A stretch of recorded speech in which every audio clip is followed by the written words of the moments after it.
രാഹുൽ ഈശ്വർ തന്നെ ടെലിഫോൺ ലൈനിൽ ചേരുന്നുണ്ട്. ശ്രീ രാഹുൽ ഈശ്വർ, ഹണി റോസിന്റെ ഫേസ്ബുക്ക് പോസ്റ്റ് കണ്ടിരുന്നോ? അല്ല, ഇവിടെ ഒരു പ്രധാനപ്പെട്ട കാര്യം നമ്മൾ ശ്രദ്ധിക്കണം. അതിന് ഏറ്റവും പ്രധാനം സംസാരത്തിൽ മാന്യത ആവശ്യമാണ്, സഭ്യത ആവശ്യമാണെന്ന കാര്യത്തിൽ ആർക്കും തർക്കമില്ലല്ലോ.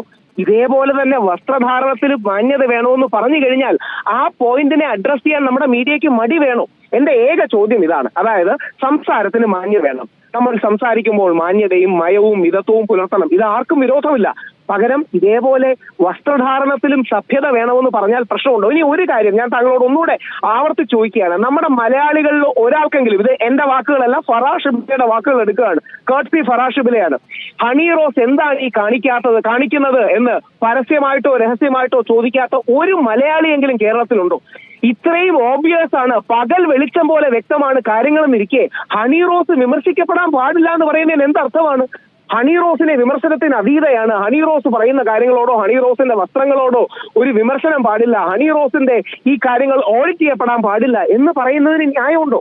അതുകൊണ്ട് ഹണി റോസ് എന്നെ വിമർശിച്ചോട്ടെ, അത് അവരുടെ സ്വാതന്ത്ര്യമാണ്. എനിക്ക് അവരോട് ബഹുമാനമാണ്, ഇഷ്ടമാണ്, ആദരവാണ്. രാഹുൽ, വിമർശനവും അധിക്ഷേപവും രണ്ടും രണ്ടാണ്. വസ്ത്രധാരണം എന്നുള്ളത് ഒരു വ്യക്തിയുടെ സ്വാതന്ത്ര്യമാണ്, അത് ഭരണഘടന ഉറപ്പു നൽകുന്നതാണ്.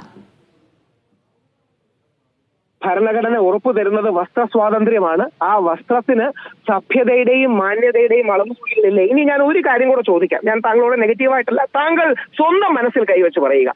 ഹണി റോസ് വസ്ത്രം കുറച്ച് ഓവറാണ് എന്ന് തോന്നാത്ത ഒരു മലയാളി ഉണ്ടോ? താങ്കൾ ആ കൂട്ടത്തിലാണോ?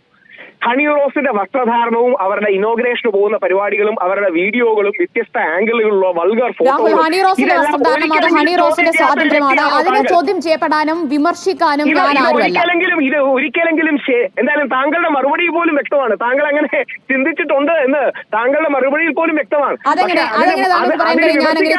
റൈറ്റില്ലെന്ന് മാത്രമേ പറയുന്നുള്ളൂ. ഞാൻ ചോദിക്കാം, വസ്ത്രധാരണം പ്രശ്നമാണ് എന്ന് താങ്കൾക്ക് ഒരിക്കലെങ്കിലും തോന്നിയിട്ടില്ലേ? Yes or no? തോന്നിയിട്ടില്ല. തോന്നിയിട്ടില്ലെങ്കിൽ താങ്കൾ അദ്ദേഹത്തിന്റെ പരിപാടി കണ്ടിട്ടില്ല എന്നുള്ളതാണ്. ഹണി റോസിന്റെ പരിപാടികളോ ഹണി റോസിന്റെ വീഡിയോ താങ്കൾ കണ്ടിട്ടില്ല എന്നുള്ളതാണ്. വസ്ത്രധാരണത്തിന് സഭ്യത വേണമെന്ന് പറയുന്നത് നമ്മൾ കണ്ണടച്ചിരുട്ടാക്കിയാൽ നമുക്കല്ലേ ഇരുട്ടാകൂ, ലോകത്തിന് ഇരുട്ടാകില്ലല്ലോ. അതുകൊണ്ട് സുഹൃത്തിനോട് എനിക്ക് ബഹുമാന പ്രശ്നം ചോദിക്കാനുള്ളത്, ഹണി റോസ് എന്നെ വിമർശിച്ചോട്ടെ, എനിക്ക് വിരോധമില്ല. പക്ഷേ ഏക പോയിന്റ് വസ്ത്രധാരണത്തിന് സഭ്യത വേണം. ഇത് ഹണി റോസിന് മാത്രമല്ല, അമല പോൾ മറ്റൊരു പ്രഗത്ഭയായ നടിയാണ്, സൗത്ത് ഇന്ത്യൻ സ്റ്റാർ ആണ്. അമല പോൾ ഒരു കോളേജിൽ പോയി വളരെ റിവീലിംഗ് ആയിട്ടുള്ള എന്താ പറയുക നെക്ക് ലൈൻ താഴെയുള്ള ക്ലീവേജ് പ്രദർശിപ്പിക്കുന്ന ഒരു ഇതാണ്. അത് കോളേജിൽ എങ്ങനെ പോകരുത് എന്ന് പറഞ്ഞു കഴിഞ്ഞാൽ ഇവിടെ ആകാശം ഇടിഞ്ഞു വീഴുവോ? ഈ സഭ്യതയ്ക്കും മാന്യതയ്ക്കും വേണം. പൊതുമേഖലകളിൽ പോകുമ്പോൾ, പൊതുവേദികളിൽ പോകുമ്പോൾ സഭ്യതയും മാന്യതയും വസ്ത്രത്തിന് വേണമെന്ന് പറയുന്നത് തെറ്റാണോ? ഒന്ന്, ഇനി ഹണി റോസ് പറയുന്നുണ്ട് അമ്പലത്തിൽ വരുമ്പോ അല്ലെങ്കിൽ നോക്കി വരുമ്പോൾ വസ്ത്രം ധരിച്ചോളാമെന്ന്. ഞാൻ അത് അവരോട് ബഹുമാന പുരസ്സരം ഓർപ്പിക്കാൻ ആഗ്രഹിക്കുന്ന, കഴിഞ്ഞ ആഴ്ച കേരളം മുഴുവൻ ചർച്ച ചെയ്തത് അമ്പലത്തിലെ ഡ്രസ് കോഡാണ്. അമ്പലമാകട്ടെ, വിശുദ്ധമായ പള്ളിയാകട്ടെ, ക്രിസ്ത്യൻ പള്ളിയോ മുസ്ലിം പള്ളിയോ ആകട്ടെ, എല്ലാ സ്ഥലത്തിലും മിതവും മോഡസ്റ്റും, അത് തന്നെയാണ് എല്ലാ മതഗ്രന്ഥങ്ങളും പറയുന്നത്. മോഡസ്റ്റ് ആകണം, മിതത്വം ഉണ്ടാകണം, സഭ്യമാകണം. വാക്കുകളിലും സഭ്യത വേണം, വസ്ത്രധാരണത്തിലും സഭ്യത വേണം. വാക്ക് പറയുമ്പോഴും മാന്യത വേണം, വസ്ത്രധാരണത്തിലും സഭ്യത വേണം. അങ്ങനെ പറയുന്നത് തെറ്റാണോ മാഡം?